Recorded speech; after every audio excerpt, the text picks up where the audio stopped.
നമസ്കാരം. കഴിഞ്ഞ ദിവസമായിരുന്നു മലയാളികളെ ഞെട്ടിപ്പിക്കുന്ന വെളിപ്പെടുത്തലുമായി ബാലയുടെ മുൻ ഭാര്യയായ എലിസബത്ത് രംഗത്തെത്തിയത്. പിന്നാലെ നിരവധി പേരാണ് ഈ വിഷയത്തിൽ പ്രതികരണവുമായി രംഗത്തെത്തിയിരുന്നത്. തന്നെ വളരെയധികം ബാല ഉപദ്രവിച്ചിട്ടുണ്ടെന്നും ദിവസങ്ങളോളം ഭക്ഷണം തരാതെ മുറിയിൽ പൂട്ടിയിട്ടുണ്ടെന്നുമാണ് എലിസബത്ത് പറഞ്ഞിരുന്നത്. ബാലയുടെ വീട്ടുകാരടക്കം തന്നെ പറഞ്ഞു പറ്റിച്ചുവെന്നും പുതിയ വീഡിയോയിൽ എലിസബത്ത് ആരോപിച്ചിരുന്നു. വേറൊരു പെണ്ണിനെ വീട്ടിൽ കയറ്റിയപ്പോൾ ഞാൻ ഇറങ്ങിപ്പോന്നതാണെന്ന് എലിസബത്ത് പറഞ്ഞു. ഇവരൊക്കെ വലിയ കുടുംബമാണ്, ചതിക്കില്ല എന്നൊക്കെ അമ്മയടക്കം പറഞ്ഞിട്ടാണ് വിവാഹം നടക്കുന്നത്. എന്നാൽ വാക്കു തന്ന പല വീട്ടുകാരും തിരിഞ്ഞു നോക്കുന്നില്ലെന്നും എലിസബത്ത് പറയുകയുണ്ടായി. എലിസബത്തിന്റെ വെളിപ്പെടുത്തലുകൾ സോഷ്യൽ മീഡിയയിൽ നിറയുകയാണ്. ബാലയുമായുള്ള വിവാഹബന്ധത്തിൽ തനിക്ക് നേരിടേണ്ടി വന്നത് ക്രൂരമായ പീഡനങ്ങളായിരുന്നു എന്നാണ് എലിസബത്ത് പറയുന്നത്. ഇടയ്ക്ക് ആത്മഹത്യ ശ്രമവും നടത്തിയ തന്നെ രക്ഷിക്കാൻ ബാലയുടെ വീട്ടുകാർ ചെയ്തതിനെക്കുറിച്ചുമെല്ലാം എലിസബത്ത് തുറന്ന് സംസാരിച്ചിരുന്നു.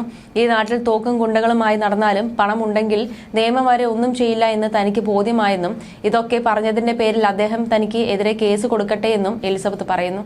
എനിക്ക് എത്രമാത്രം ഇഷ്ടമായിരുന്നു എന്നറിയോ? നിങ്ങൾ ഇനി എന്നെ കൊന്നാലും സാരമില്ല, ഞാൻ അത്രത്തോളം എത്തിക്കഴിഞ്ഞു.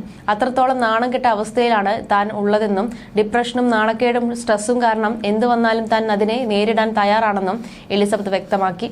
മാത്രമല്ല, ജീവിതത്തിൽ ജയിലിൽ കിടക്കാൻ ഭയമില്ലെന്നും ആ വീട്ടിൽ നിന്നും അനുഭവിച്ചത് ജയിലിനേക്കാൾ മോശമായ അവസ്ഥയാണെന്നും എലിസബത്ത് പറഞ്ഞതോടെ അവരെ പിന്തുണച്ചുകൊണ്ട് നിരവധി ആളുകളാണ് രംഗത്തെത്തുന്നത്. ബാലയും എലിസബത്തും നേർക്കുനേരാണ് ഇപ്പോഴുള്ളത്. കസ്തൂരി എന്ന സ്ത്രീ തനിക്കെതിരെ നടത്തിയ സൈബർ അറ്റാക്ക് കണ്ടപ്പോൾ മാനസികമായി തകർന്നു പോയെന്നാണ് എലിസബത്തിന് പറയാനുള്ളത്. മാത്രമല്ല, ഗതികെട്ട് പറഞ്ഞു പോയതാണ്. ഇതുകൊണ്ടാണ് ഞാൻ ഇത്രകാലം മിണ്ടാതിരുന്നത്. നല്ല ഭീഷണി നിലനിൽക്കുന്നുണ്ടായിരുന്നു. അയാൾ എങ്ങനെ പ്രതികരിക്കുമെന്ന് കൃത്യമായി അറിയാം. ഒന്നും പറഞ്ഞ് രണ്ടാമത്തേതിന് തോക്ക് ചൂണ്ടുന്ന ഗുണ്ടകളെ ഇറക്കുന്ന ആളാണ്. ഒരിക്കൽ വീട്ടിൽ തന്നെ പൂട്ടിയിട്ട് ഭക്ഷണം തരാതെ കിടത്തി.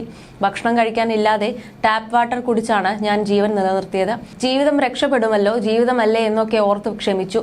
ഞങ്ങളുടെ ജീവിതമാണ് എന്ന് കരുതി പാരന്റ്സിന്റെ വാക്കുകൾ പോലും ഞാൻ കേട്ടില്ല. ജീവിതത്തിൽ ഒരിക്കലും പിരിയാതെ ഇരിക്കാൻ എന്റെ MD പഠനം പോലും വേണ്ടാന്ന് വെച്ച ആളാണ് ഞാനെന്നും എലിസബത്ത് പറയുന്നു. അതേസമയം ബാലയുടെ മുൻഭാര്യയായ അമൃതയും എലിസബത്തും രംഗത്തെത്തിയതോടെ പ്രതിസന്ധിയിലായിരിക്കുകയാണ് നടൻ. കോടതി രേഖകളിൽ കൃത്രിമം കാണിച്ചെന്നായിരുന്നു അമൃതയുടെ പരാതി. വിവാഹമോചന കരാറിലെ കോംപ്രമൈസ് എഗ്രിമെന്റിൽ കൃത്രിമം കാണിച്ചെന്നും അമൃതയുടെ ഒപ്പ് വ്യാജമായിട്ടെന്നും പരാതിയിൽ പറയുന്നു. കരാറിന്റെ 5-ാം പേജ് വ്യാജമായി ഉണ്ടാക്കി. മകളുടെ പേരിലുള്ള ഇൻഷുറൻസിലും തിരിമറി കാണിച്ചു. പ്രീമിയം തുക അടയ്ക്കാതെ വഞ്ചിച്ചു. ഇൻഷുറൻസ് തുക പിൻവലിച്ചു.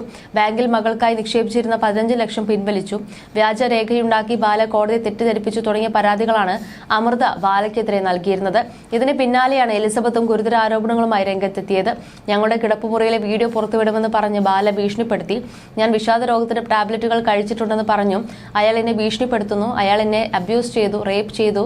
അയാൾ വേറെയും നിരവധി സ്ത്രീകളെ ചതിച്ചിട്ടുണ്ട്. നിസ്സഹായത കാരണം എന്റെ കൈകൾ വിറയ്ക്കുന്നു. എനിക്ക് വന്ധ്യതയുണ്ടെന്ന് അയാൾ പരസ്യമായി പറഞ്ഞു. മാത്രമല്ല, ഞാൻ മരുന്ന് മാറ്റിക്കൊടുത്തുവെന്നും പറയാതെ പറഞ്ഞുവെന്നാണ് എലിസബത്ത് കുറിച്ചത്.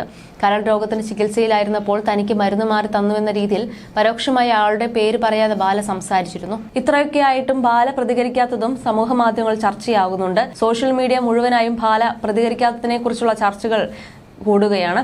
ഇതുവരെയും ബാല പ്രതികരിക്കാത്തത് എന്തുകൊണ്ടാണെന്നാണ് ആരാധകരിൽ ചിലരെങ്കിലും സംശയിക്കുന്നത്.